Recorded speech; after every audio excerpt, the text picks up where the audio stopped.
On va commencer par le fonds EDD17, qui normalement aurait dû être présenté par Frédéric Lemonnier, qui est délégué général de la Fondation GRDF, qui est copilote du fonds EDD17, et malheureusement, Frédéric a une grippe, donc il est au fond du lit et ne pourra pas prendre la parole à ce titre aujourd'hui, mais c'est pas grave, puisque Laurent Rameau, qui est cofondateur du fonds EDD17, va pouvoir prendre la relève, et je me retourne aussi vers Charles Benoît pour nous présenter le fonds. Alors, rebonjour à tous. J'aurais bien aimé avoir l'allure de Frédéric Lemonnier, mais il vous aura pas échappé que j'ai un peu moins de cheveux et un peu plus de barbe. Mais en tous les cas, ça montre aussi la complémentarité pour agir au service de cet investissement au plus près des territoires.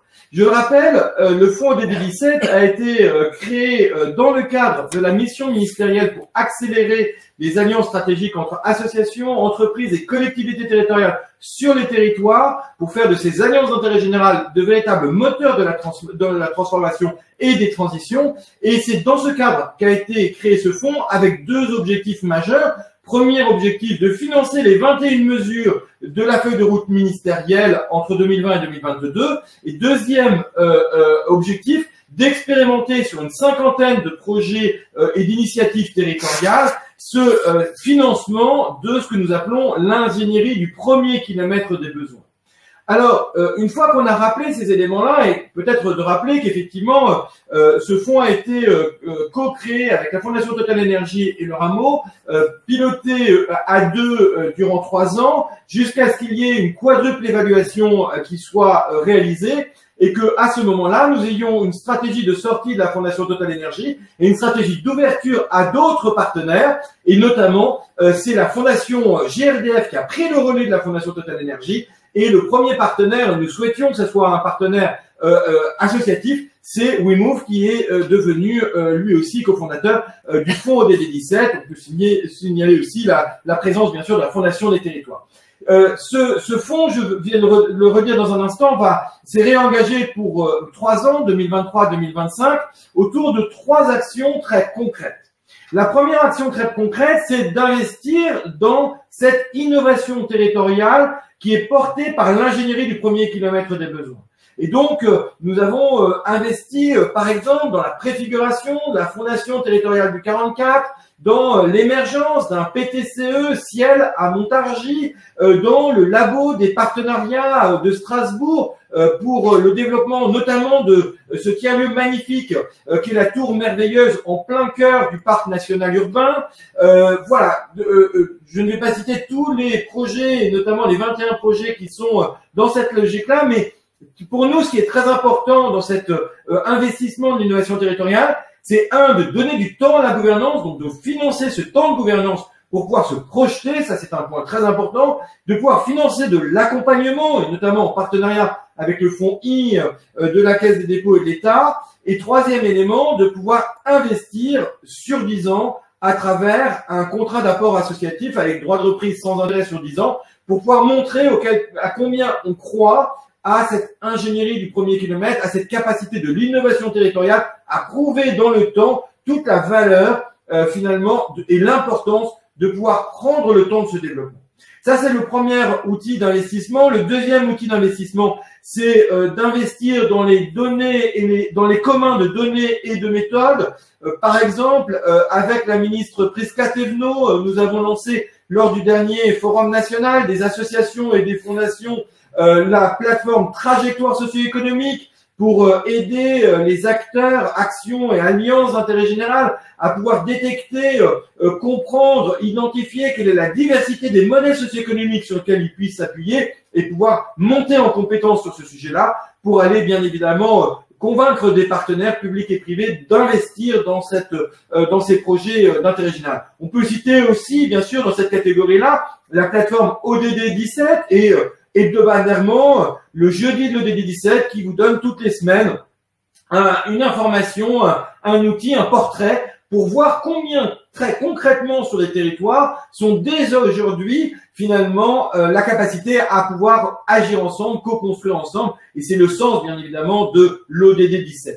Donc investir très concrètement dans l'innovation territoriale. Deuxième point, investir dans les communs de données et de méthodes. Et le troisième point, c'est bien évidemment aussi investir dans des dispositifs d'intérêt général pour accélérer cette capacité à agir en commun et pour créer cette infrastructure du national au local. On peut citer notamment la Fondation des territoires, l'Observatoire des partenariats et, chère Élodie, bien évidemment, l'investissement que nous avons eu le plaisir de faire dans le réseau des catalyseurs territoriaux. Il est important pour nous que, quelque part, cette dimension de l'ODD 17 en pratique se traduise extrêmement concrètement par une capacité de créer les infrastructures nécessaires pour qu'il y ait un continuum du local au national et que ce soit une réelle co-construction où chacun a sa place, les institutions, les collectivités territoriales, les acteurs académiques, les acteurs économiques, les acteurs associatifs, que ça puisse vraiment être construit ensemble. C'est tout le sens notamment de la Fondation des territoires avec lequel nous sommes très heureux d'être en partenaire. Alors, dernier point peut-être, quels sont les objectifs prioritaires que nous nous sommes fixés entre 2023 et 2025 ? 3 objectifs prioritaires extrêmement importants. Le premier d'entre eux, c'est comment être aux côtés des projets de territoire, notamment dans nos petits et moyens territoires. C'est absolument essentiel d'avoir une approche diversifiée d'un territoire à l'autre, de ne pas vouloir standardiser, mais au contraire valoriser la diversité de ces territoires. D'où, par exemple, le programme Chef de projet Innovation territoriale, dans lequel nous sommes très engagés, et le Fonds ODD 17 finance ce programme pour savoir comment on accompagne les collectivités territoriales dans leur capacité à mettre en œuvre des projets de territoire qui assurent les transitions en mobilisant toutes les énergies. Le deuxième priorité, c'est les jeunes, encore les jeunes. Comment nous construisons avec eux, et non pas pour eux, avec eux, les transformations, les transitions qui les concernent comme nous concernent. Et il est très important aujourd'hui, vraiment, de pouvoir prendre à quel point cette mobilisation des jeunes est au cœur de notre capacité de réussite collective. Je vous invite à lire le dossier Juris Association du 1er décembre, qui est vraiment sur cet engagement territorial des jeunes, qui nous rappelle à quel point les jeunes sont déjà engagés, qui casse complètement les a priori qu'on peut avoir, parce que non, les jeunes ne sont pas isolés, concentrés sur eux-mêmes, très loin de tout. Au contraire, ils sont déjà en action sur les territoires. Simplement, nous n'avons pas les capteurs pour le voir. Il est urgentissime de pouvoir rendre hommage à cet engagement au plus près de nos transitions, parce que c'est avec les jeunes que nous réussirons l'agenda 2030, et ça, nous y tenons impérativement. Donc, le programme Jeunes et Territoires 2050 est un élément très soutenu, bien évidemment, par le fonds ODD 17. Et puis, le troisième, et pas des moindres, c'est la question des nouveaux équilibres socio-économiques et comment est-ce qu'on invente la réinvention, finalement, de chacun des modèles, que ce soit des acteurs privés ou des acteurs publics.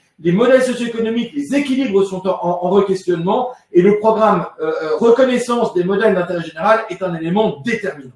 Donc, nos 3 objectifs entre 2023 et 2025, c'est réellement de pouvoir montrer à quel point nos petits et moyens territoires sont déjà à l'œuvre, de pouvoir montrer combien les jeunes sont déjà à l'œuvre et construire avec eux la capacité de résilience, la capacité de transition, c'est être en capacité de faire le pari de la confiance et de pouvoir montrer que les nouveaux modèles socio-économiques sont en cours d'invention, qu'il faut absolument être attentif à cette dynamique-là. N'oublions pas que économie au sens grec, ça veut dire équilibre de la maison. Nous avons eu un président de la République, il y a exactement 21 ans, qui nous a dit « la maison brûle, nous ne prenons pas, nous regardons ailleurs ». Il faut penser qu'aujourd'hui, notre équilibre est en questionnement et nous regardons ailleurs. 21 ans plus tard, c'est une question majeure de se poser comment nous inventons à partir des territoires la capacité d'avoir une résilience pour que, oui, le 21e siècle puisse être plus solidaire, plus durable et surtout plus fraternel.